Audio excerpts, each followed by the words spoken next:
y'all. Welcome to A Superwoman Handbook podcast. I am your host, Gillian, and today we have a really fun guest, Elizabeth. She is going to tell us a story. She's actually the author of No Justice, Just Us, and it's her personal memoir. It's a story about generational trauma. We've talked a lot about that. It's also one about informed consent. What is informed consent, and when do you have it? We're also going to talk about domestic violence and all the things in between. So, welcome, Elizabeth. Thank you for having me. It's good to be here. Where do you want to start in your story? Well, I guess the beginning is always, a good place to start. I was adopted at birth. My mother got pregnant very young, 17 years old. And after she gave me up for adoption, she got in a really bad relationship with a man who almost murdered her. And, oddly enough, even though I was adopted and grew up in a completely different environment, like I still ended up with an abusive man. 15 years old, I was getting groomed by a 23-year-old loser who, was feeding me alcohol, feeding me all this stuff. And, my parents were great. Like they were always honest with me about being adopted, but they got bad advice and, didn't tell me everything and, cut ties. And now we know that's really bad to do to adoptees. And there's trauma there no matter what with separation, even if you don't remember it. It's always going to be there. And once they figured that out when in my teenage years, they owned it and they tried to do better. But it was like I was, a teenager and immature, and all I could see was my parents didn't tell me the truth. And, I couldn't see past, they got bad advice and they were trying to do what was best and their intentions were good, but it just went sideways. But now as an adult, I see that. And after I separated from my daughter's father, my son's father was a lot worse. He put me in the hospital with my skull showing when I was pregnant, and that completely altered my life overnight. I started getting seizures. I was having chronic pain, and I was given opioids. And when I tried to refuse, and this is where the informed consent comes in, because I was told I was on too small of a dose to get addicted. I was also told that only 2% of opioid pain patients get addicted. And we all know that's not true now, with, over 1 million dead from the opioid epidemic, and Purdue and the rest of the big pharma companies not facing any jail time for it, only civil suits, which their bank accounts are still larger than most of ours put together after all the death and destruction they've caused. And I tried to refuse, and I was threatened with child protective services. I was told this will result in a call to CPS because I'm being difficult and not cooperating, and I'm not listening to doctor's orders, and I'm putting my baby in jeopardy. And yes, my blood pressure was spiking and, all that stuff, from the pain I was in, and the more stressed out and the more pain I was in, the more seizures I would get. And it was kind of this horrible cycle. But, opioids, they literally make the pain receptors in your brain more sensitive. So when it wears off, you're in twice the amount of pain. And that is the most evil thing to profit off of, people's literal suffering and agony. And so, the abuse got worse. It got more sadistic, turned sexual. I eventually went to a battered women's shelter in Bangor called Spruce Run. And they turned me away with 2 beds open. At first, they called me a liar. They said because I wasn't crying and showing emotion, they didn't believe me. And I'm neurodivergent, so I don't express emotions the same way other people do all the time. And when I was 7 months pregnant, he held a knife to my throat and said, "One more tear rolls down your face, I'm going to cut your face off. And so nobody finds you pretty." So after that, I didn't cry. Like, I was completely traumatized at that point. And, it's funny because it manifested later on. Like if other people would cry over like petty stuff, I would get so annoyed, so enraged by this. Like, what are you crying over? And like, I don't want to be like that. But, my subconscious took going to therapy to realize this. Like, my subconscious is screaming, crying's going to get your face cut off. But, my conscious brain is like, okay, well, we're not really in danger. So it manifests in these other ways where you get annoyed or where whatever happens. And it took me a while, to realize that. Once I realized it, like, I was able to separate it. And now, like, I don't get annoyed. In fact, I feel really bad for people when I see them cry now, which is good because, you want to have empathy for people. But, like, it's crazy how trauma will, affect you. Like, I never had, like, conscious thoughts about killing him, but I started having dreams about it. And, you don't realize the underlying damage something has, until, you can look back on it and, pinpoint when when you started, changing your behavior and your reactions. So when I got turned away from the battered women's shelter, oh yeah, first they didn't believe me. And then when I brought them, my hospital records and the police reports, they did a complete 180 and said, "Well, your injuries are too extensive and your situation's so dangerous that it puts the other women in the shelter in danger." And it's funny, like, my dad was a professor at the University of Maine. They held a fundraiser for these people. Like, my family, like, donated money to them.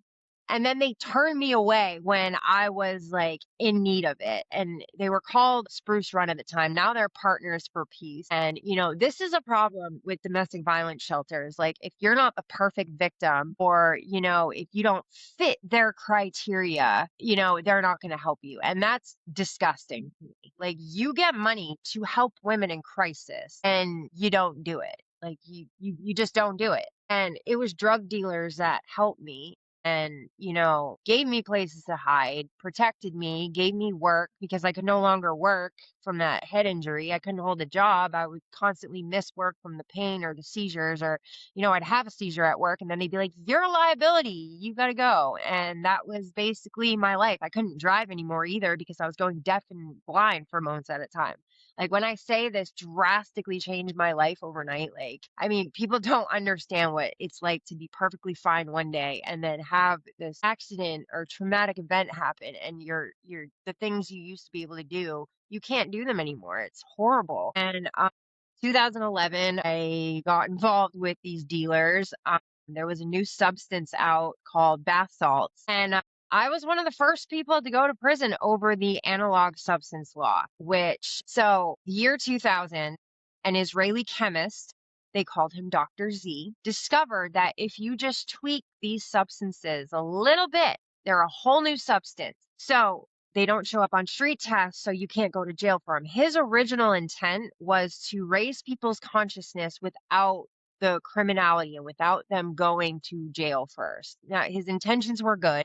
The results were horrible. What happened next is these vendors, they figured out they can mass produce the stuff in China, and China doesn't have the same regulations. And so it set China up to be the international scapegoat of the whole thing. Like, China and Russia, they're always the boogeyman, no matter what. And that they got set up to take this fall too. So we started seeing, these substances, and they were labeled bath salts, plant food, or not for human consumption. So they had a reason to be on the shelf. I mean, the marketing, was brilliant, for criminality. Like, I have to give them props because it really was a brilliant marketing scheme. If you're a diabolical sociopath who doesn't care about, people's lives. And so, we all thought, how bad could it be? The government's making taxes off of it.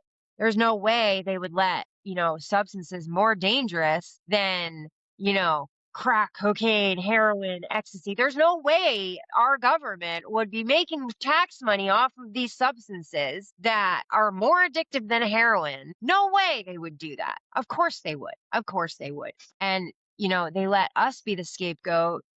Let's all arrest the big bad drug dealers who, most of us were just trying to survive. I was just trying to survive.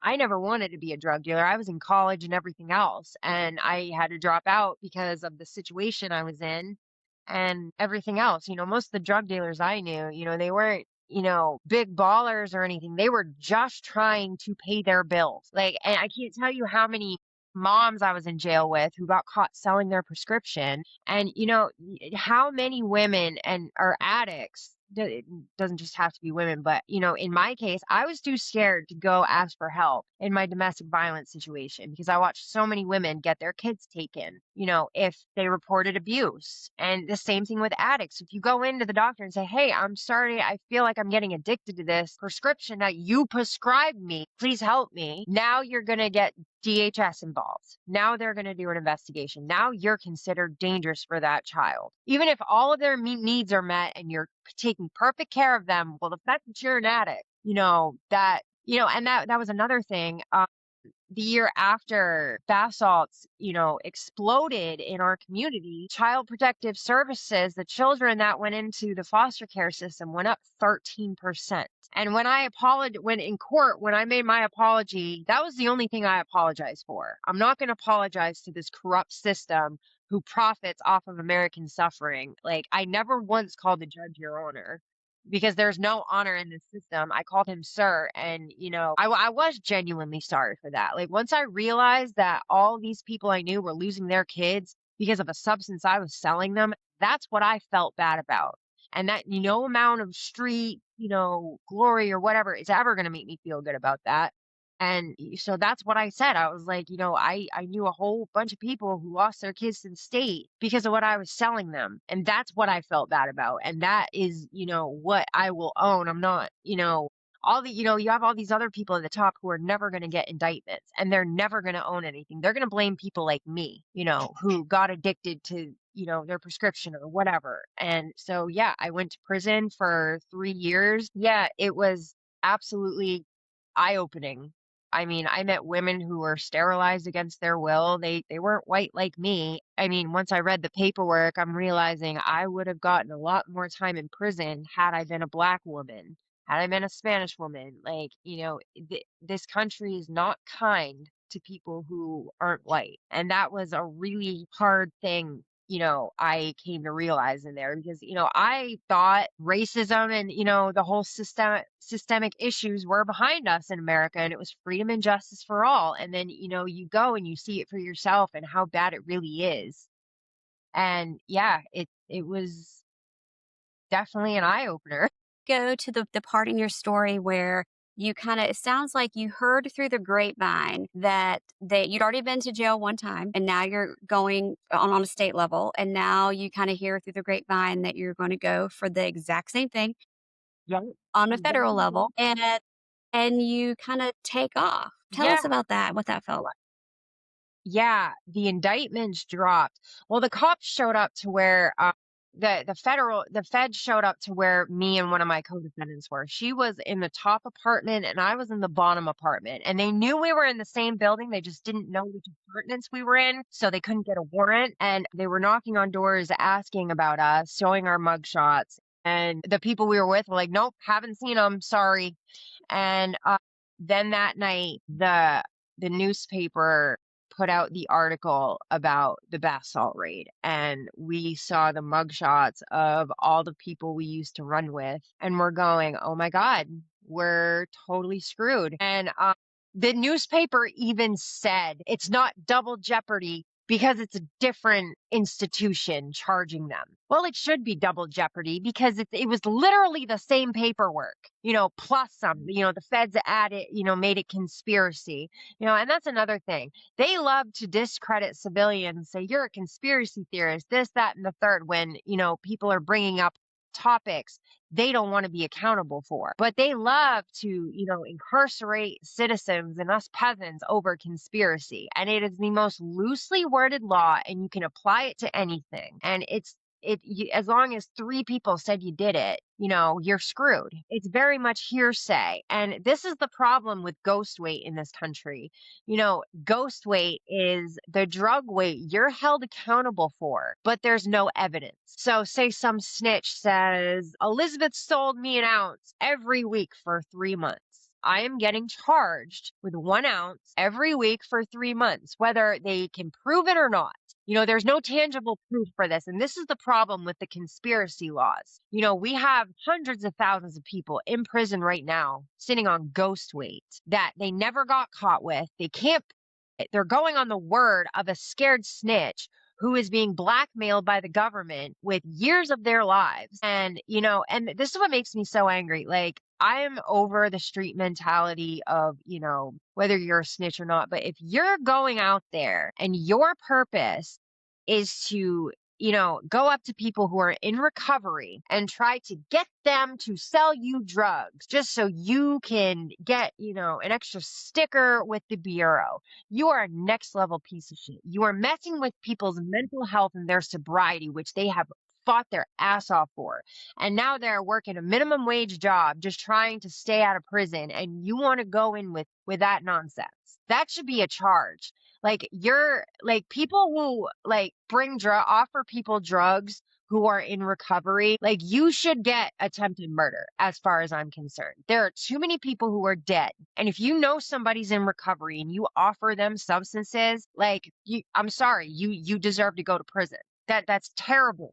Like, you don't understand how hard it is. And yet, like, the addict's brain is rewired to make that substance more vital than water. And your brain is literally telling you you are going to die without it. Like, and even if you're past detox, there's still pause, which is post-acute withdrawal syndrome, where, if you get a whiff of something or something triggers you, your brain is going to pull that file out and say, here's what you need. This is the substance you need. And I'm going to torture you until you get me that substance. I'm going to put your trauma on replay. I'm going to give you anxiety.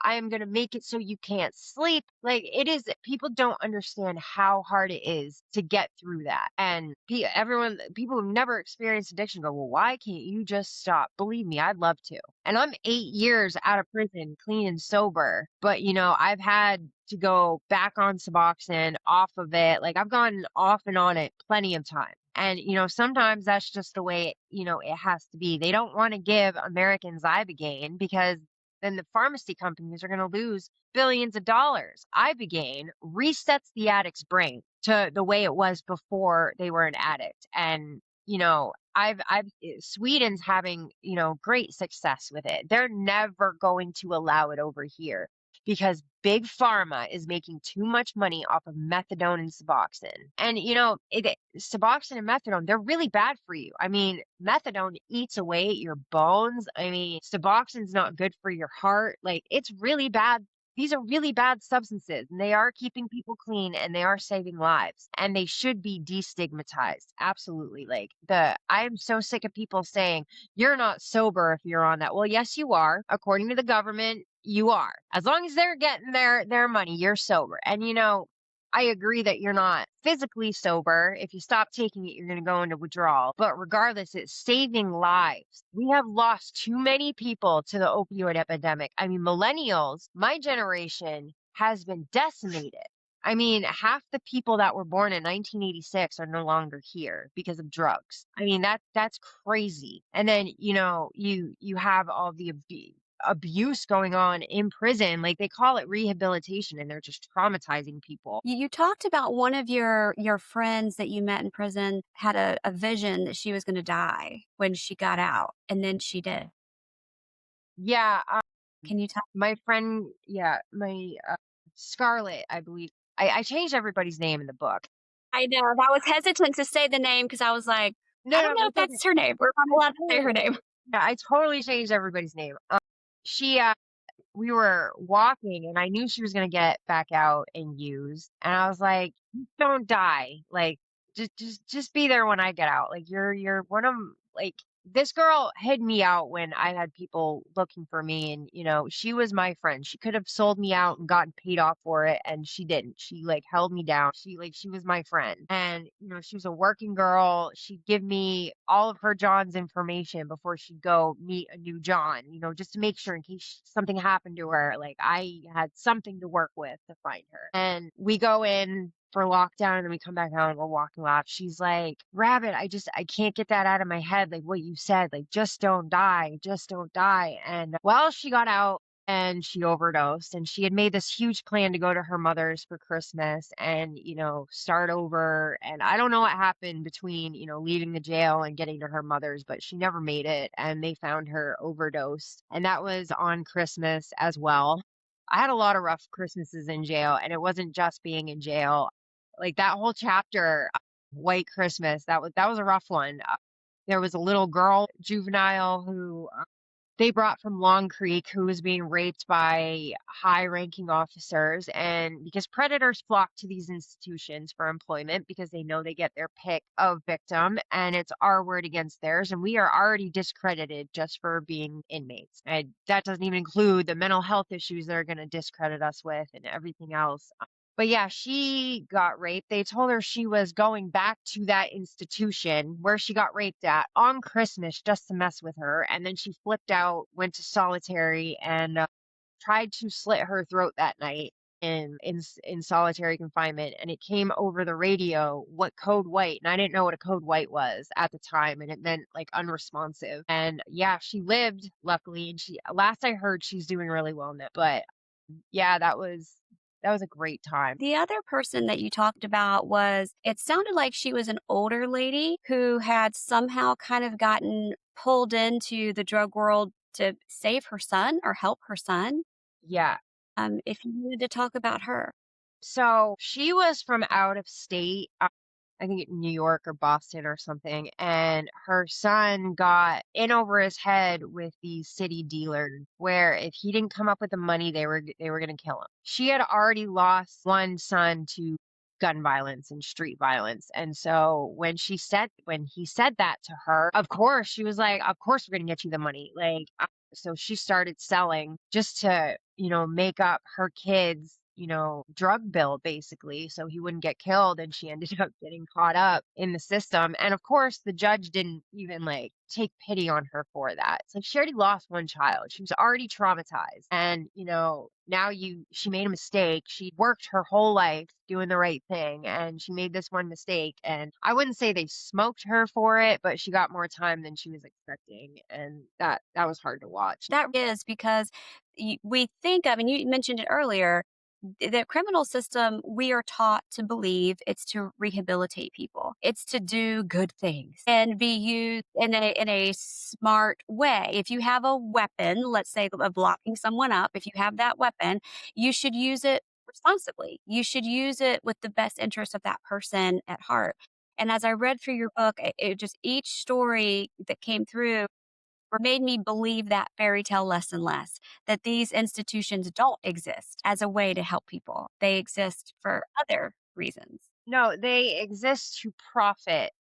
The 13th Amendment says you can't have indentured servants and you can't have slavery unless if they're criminal. So that was quite the motive to build all these prisons and lock all these people up. I mean, I was making $5.25 a month working 40 hours a week. And these are hard jobs they have you do. I mean, they had women doing construction and, all these jobs that, people were getting hurt on. I mean, one girl broke her foot slipping on the ice shoveling snow, and by the time they brought her to the hospital, they had to re-break her leg because the bone had started fusing back together. Like, that's not necessary. And I love it when people say inmates get free health care and blah, blah, blah. No, they don't. No, they don't. I watch so many women die of very treatable issues because they just don't take you to the hospital. They just don't get you tested. And, yeah, they'll do bare minimum for you, keep you alive, but that's if they catch it in time. I mean, I knew so many women in prison who found out they had cancer far too late and they had been begging for months. There's something wrong with me, putting in the slips, doing what they were supposed to. And their 3-4 year sentence got turned into a death sentence because they just don't care. And they'll let you die. There was a part in the story where you talked about being a woman, having a UTI. That is just on the top 5 things I do not wish on my worst enemy.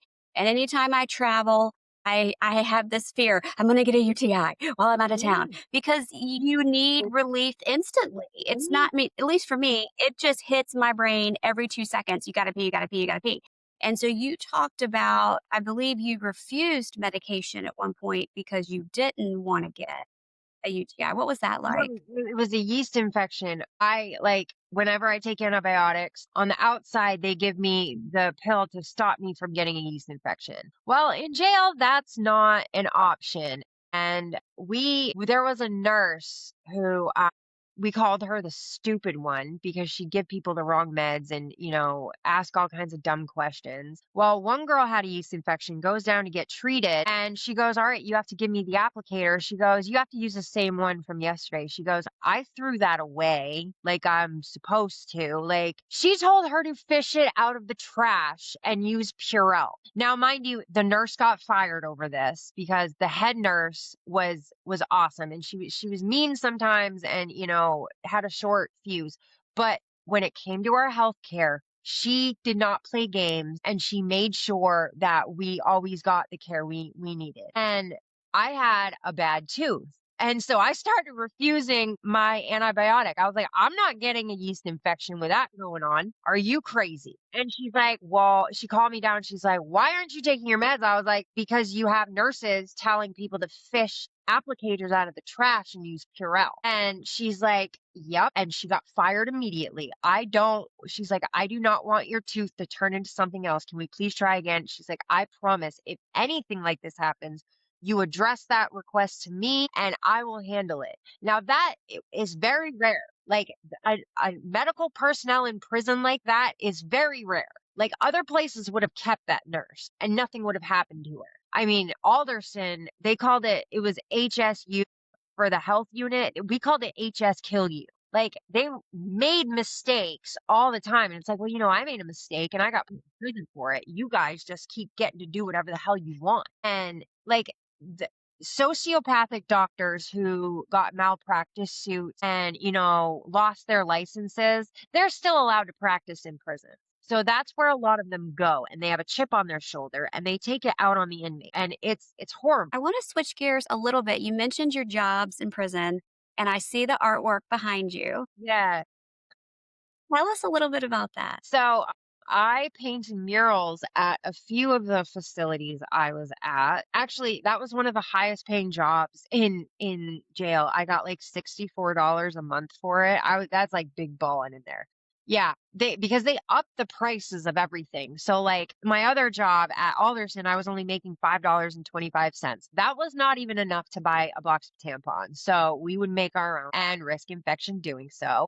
I know women who had to show their menstruation to cops before it was even considered them be given the dignity of feminine hygiene. It's disgusting what goes on in American institutions. And so, for me, watching the Israeli hostages get released from a labeled terrorist group, mind you, and they were telling the reporters, "Yeah, when we needed feminine hygiene, they just gave it to us. When we needed medical care, they gave it to us. No questions asked." And I'm like, "No humiliation ritual, no abuse." I go, "Why are terrorists doing better on the humanity scale than American institutions? Like, you want to call them terrorists, fine. I don't care. But why are they doing better than you guys on like basic levels of humanity?" And yeah, you have a lot of jobs in there. Corporations love to contract with prisons to get free labor. I mean, hospitals will send their linen to be washed by inmates instead of paying regular civilians. And this is what we're at. Slavery has been rebranded into mass incarceration, and that's all it is. That's why we have so much crime. That's why we have so many prisons, because the elite make money off of it. The CEO who owns the telecommunication phones that separate inmates from visitors, he's Yeah. the reason you can't have contact visits with your children in there. He's depriving children of hugging their incarcerated parents so he can make money off of a telephone device. He was on Epstein Island Mm. because, of course, he The, was. the perspective that you give to this for people who have not gone through it, it is so eye opening. Not only that the stories that you tell, but just how you bring the whole thing to real life, like the 13th Amendment. Because I was mind boggled as I was reading it. I was just kind of like the older lady you talk about with her son. It's okay. Obviously, this woman is not a threat to society like you think of, like that we need to lock her up. She might need some coaching, some guy, like there might need to be Great something therapy. happen. Yeah. Great therapy. But this is not the solution.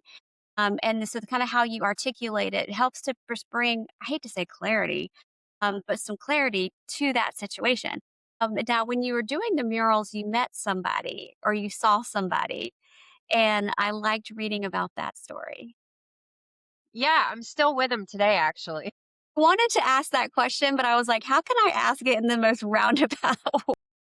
Yeah, so my little jail romance, yeah, saw each other through a window and, it was crazy because he had been down like 7 years and in Connecticut for a manslaughter charge, a drunk driving accident where he was not the only drunk driver, but the other drunk driver was a white kid and also the prosecutor's son. And he's native, so he got a serious dose of white justice. And I'm not saying he didn't deserve something for driving drunk and it ending in a casualty, but he's not the only one. And, I just feel like everybody should be sentenced the same, and they're not around here. So they love to preach freedom and justice for all, but that's really only if you're rich and white. So, and now Trump is fighting for he wants to send people to maximum security prisons that disagree with him. But you can pay your way out of it. If you can afford to vacate your sentence, then you get to go free. So this is where we're at. Basically, if you can pay your way out of it, you can do whatever you want in this country. You can harm whoever and whenever you want, and you will get no consequences. And, before that star of the Epstein files, showed up, we still only had, 96% of predators do not get arrested in this country. 98% of them don't see the inside of a jail cell. We have a toxic, narcissistic culture that thrives on violence against women and children and protects the predators. And I know that's shocking and hard for a lot of people to hear about, their beloved America, but many of us are living it.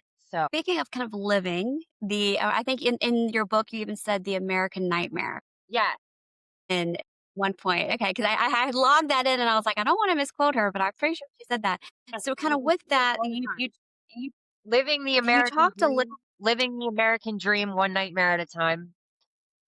I think that's Yes, it. that was it. That was it. Kind of so we talked about kind of where you are today in your romance life. I was wondering how that panned out. There was a part where you talk about, I think, his sister, and I His was like, family member. girl, we don't like her. Was that his sister? No, it was his other family member that raised him. She was, and at the time, like she was writing me every week and it was great to have a connection to him. And my mother actually said, that's a little weird, but it's making you happy. So I'm not going to say anything. I didn't realize I was also somewhat being groomed in that situation as well, because when somebody grooms you, they're, conditioning you to not resist them in the future. And that doesn't just come with sexual predators. It can be for a lot of different reasons. And, when he got out first and he finally came to visit me. He goes, I love that person, but don't trust her. I wish I had never had her write to you because it's the same toxic nonsense. I mean, they left him outside as a child in the middle of Maine winter because, her husband didn't like him and yeah, it wasn't good.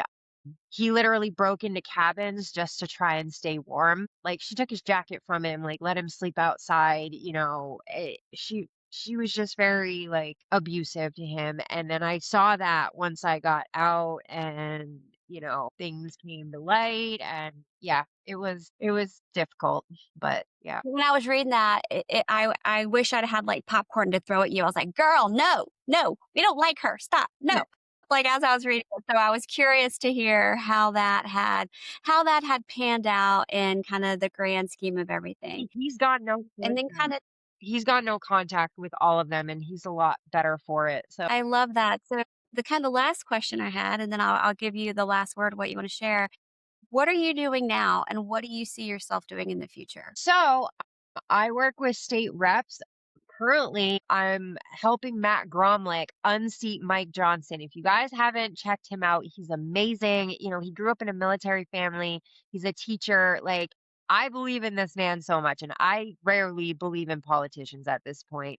So I'm helping him with his, campaign in Louisiana, but I'm also working on a lot of bills, trying to get them passed. In Maine, I helped get one passed to mandate all the jail facilities provide tampons free of charge for women, as many as they need. And I'm trying to get that done federally. So I don't have to hear any more stories about women having to show their menstruation to men before them be given basic levels of dignity. Also, there's a lot of PREA issues, that stands for Prison Rape Elimination Act, where there's a lot of loopholes that, for instance, I was forced to strip in front of cameras under duress of being maced and extracted at Somerset County. And then the sergeant told me to kill myself. She told another inmate to kill themselves, and they had to cut them down from a suicide attempt. She still has her job, still has her pension. They did take her sergeant strike, but she still works there. So when I got to Alderson, I filed a PREA complaint, and they called me when they got the response, and they wouldn't even allow me to hold the response and read it myself. So imagine filing paperwork and then being told you can't have a copy of it. So if I were to get out, the first thing they asked for is, where's the paperwork? Where's the outcry at the time? They read it to me, and the response from Somerset was they admitted to everything I was complaining about. They admitted to the cameras, and they basically deemed my complaint unfounded and said, yeah, we did it, but we didn't do anything wrong. So that stops it from going to an outside source. That's what happens, is they'll deem something unfounded so it doesn't go to an outside source. And by the way, these institutions investigating their own crimes needs to stop. Like, Yeah. hello? Like, what are we doing? Like, the IDF and the government gets to investigate themselves too. No wonder they've never punished on it. Like, come on, guys. Like, what are we doing here? But when I got out, I tried to get the paperwork, and I was told I could not have a copy of it. I even did a Freedom of Information Act. They couldn't find it. And then it came out that at Alderson, the captain and four of his subordinates all got charged with raping and stalking inmates and tampering with PREA evidence. So my evidence got messed with. Other girls got brutalized, and dozens came forward. Even more stayed silent. And he only got 10 years. That if those had been civilian women, he would have never gotten out. And that's the difference. Like, why is it that some people's pain is more validated and, punished? You get more punishment for some people than you do other. Like, that's crazy. That's disgusting. You cannot say it's freedom and justice for all when some crimes against some people, are not held accountable, and other people just smoke them for it. Like, that's crazy. And so when I got out, I requested the paperwork from Somerset County, and they said, well, we already gave it to you. You gave it to Alderson. You didn't give it to me, and they wouldn't let me have it. And by law, they have to give me the paperwork if they request it.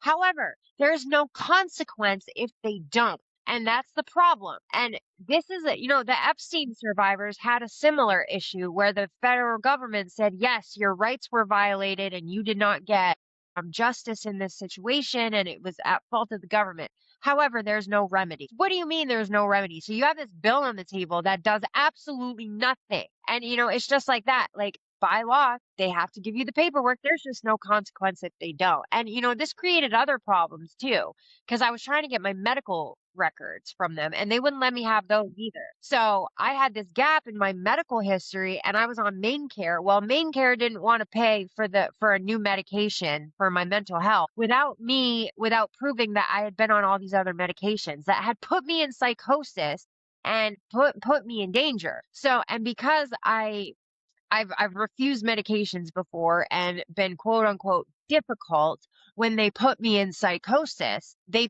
have in my file that I'll argue, and that, like, I won't take my recovery seriously because I'm advocating for myself, that your medications are making me crazy and making me want to hurt myself. Like, that's being difficult to them. So they test me to see if I've even taken the medication. And so I had to take this medication again just because I couldn't get my hands on my own files to prove that I was on it. So your word isn't good enough for the insurance companies. Telling them you've been on this before is not good enough for them. They have to hear it from a doctor.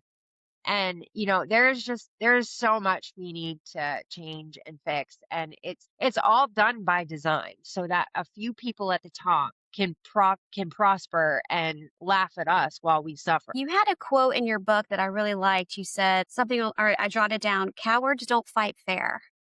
Yeah. What did you mean with that? Yeah. They don't fight fair.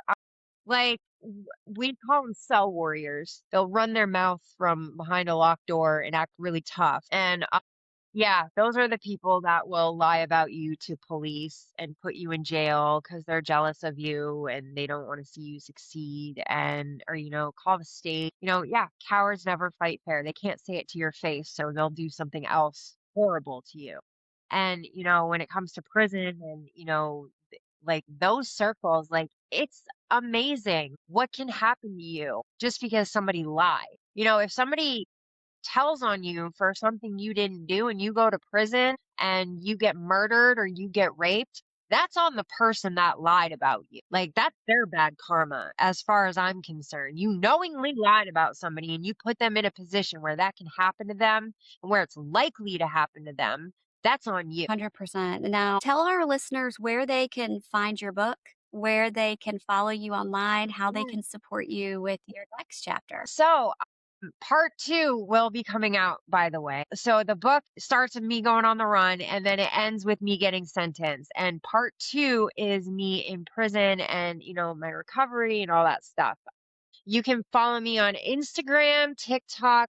I go live every Monday with Matt Gromlich. Y'all should check us out. We have some really great conversations. My handles are EP underscore art underscore 1111. I have an environmentally friendly clothing brand based off of my paintings, and it comes in plus sizes too. So I'm a big on being inclusive to everybody, and I'm so happy about that. You can find me on all the normal platforms. My book is on the ebook is on all the major platforms. The paperback is currently only on Amazon. I'm still having some formatting issues. When I uploaded it to the other platforms, like half of it turned into like symbols. So I'm trying to work out the platforming issues. I don't know what I'm doing. I didn't even graduate college and I'm a former federal inmate recovering drug addict. I'll figure it out, but I don't know what I'm doing. So I'm still pretty impressed though that I got this far and managed to change some laws and put a book out. Like I really didn't think I'd get that far. So I'm pretty excited to share that with you all. I've been told that my book reads a little bit as a psychological thriller in some parts, especially with my some of my co-defendants and what I met worse sociopaths in my act on the streets dealing with, and they were connected. And let's just say there were pictures of medieval devices that were made to make people suffer in my discovery. So, yeah. Yeah, I'm remembering that part. You found a girl that had been the device had been used with. Yeah, that part was hard to read, definitely. But I will say I read it on my Kindle and it worked just fine. So y'all can definitely grab it on Kindle. And we will drop all that content in the show notes for you so you can navigate to her book and her socials and help follow and support. And I want to give you the last word today, Elizabeth. What do you want to leave our listeners with? So, life does not have to be this hard in America. We just have to kind of band together and decide that we deserve better. But we also have to face our halfway humanity. We were fine with Americans getting brutalized for decades behind a wall because the government said they were criminals or said they were a junkie or said they were a gang member. And we've allowed these dehumanizing terms to allow us to be okay with people's human rights getting violated. And that's going to be like a hard thing for us to face, how sociopathic we've become as a society. But we need to face it and we need to, extend our empathy to all instead of just some. And that's how we got here to this escalated point in time of having concentration camps and people being rounded up based on the color of their skin. And it's come to an ugly white head. And We need to hold these people accountable. We never held the Confederates accountable. We never even really held the Nazis accountable. We brought all their chemists over here and had them work for us in the government. So I mean, I just my book is, not just like my story. It's a call to action and, calling out these systems of white supremacy and patriarchy that is just desecrating our way of life. And yes, absolutely. Trigger warning. It is probably one of the more traumatic, harder books to read, but like she said earlier, she was like, I loved reading it, but I hated reading it.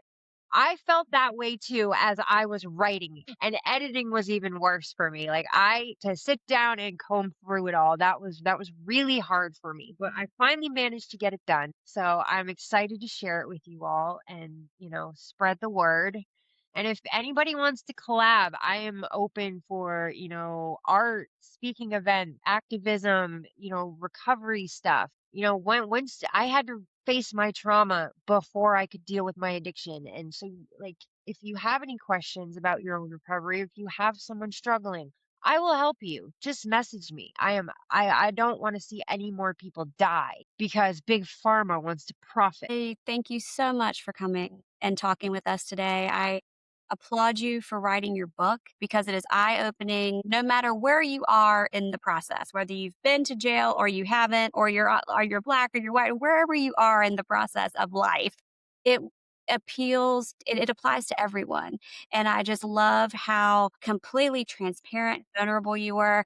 So I thank you for your book. I thank you for coming on today. And I look forward to seeing what you do next. Yes, thank you. And thank you for having me. You were a great host. All right, y'all. Catch us again. We are on Mondays and Fridays, a Superwoman Handbook, anywhere you grab your podcasts.